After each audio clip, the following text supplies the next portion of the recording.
আমাদের সামাজিক জীবনে আদব কায়দা বিষয়টি অত্যন্ত গুরুত্বপূর্ণ।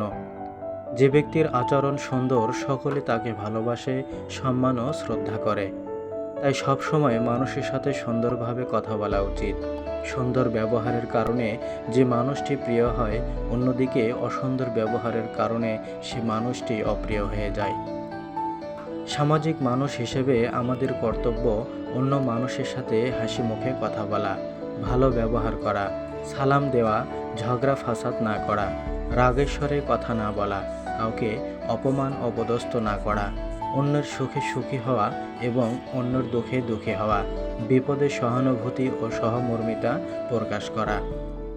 শিষ্টাচার এমন একটি গুরুত্বপূর্ণ বিষয় যার দ্বারা ব্যক্তির জীবন পরিশুদ্ধ ও পরিপাটি হয়। উত্তম আচরণের মূল চাবিকাঠি হচ্ছে বিনয়। যখন কারো অন্তরে বিনয়বোধ কাজ করে এবং সে বিশ্বাস করবে যে আমি ছোট, অন্য সবাই বড়, তখন সে কারো সাথে খারাপ আচরণ করতে পারে না।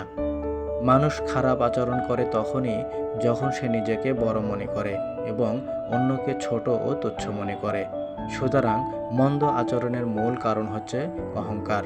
শেখ সাদী প্রার্থনা করেছিলেন, হে খোদা, তুমি আমাকে আদব শিক্ষা দাও, যেহেতু বেয়াদব তোমার অনুগ্রহ থেকে বঞ্চিত। রসুল সাল্লাল্লাহু আলাইহি সাল্লাম বলেছেন, তোমরা জেনে রাখবে, অনেক বেশি কাজের চেয়ে আদব কায়দা বজায় রেখে অল্প কাজে উত্তম। কোনো ব্যক্তি জ্ঞান দ্বারা মহৎ হতে পারে না, যতক্ষণ না তার জ্ঞানকে আদব দ্বারা সৌন্দর্যমণ্ডিত করবে। অনেক বেশি জ্ঞানীর চেয়ে কম আদব কায়দা সম্পন্ন ব্যক্তি অনেক বেশি গ্রহণযোগ্য।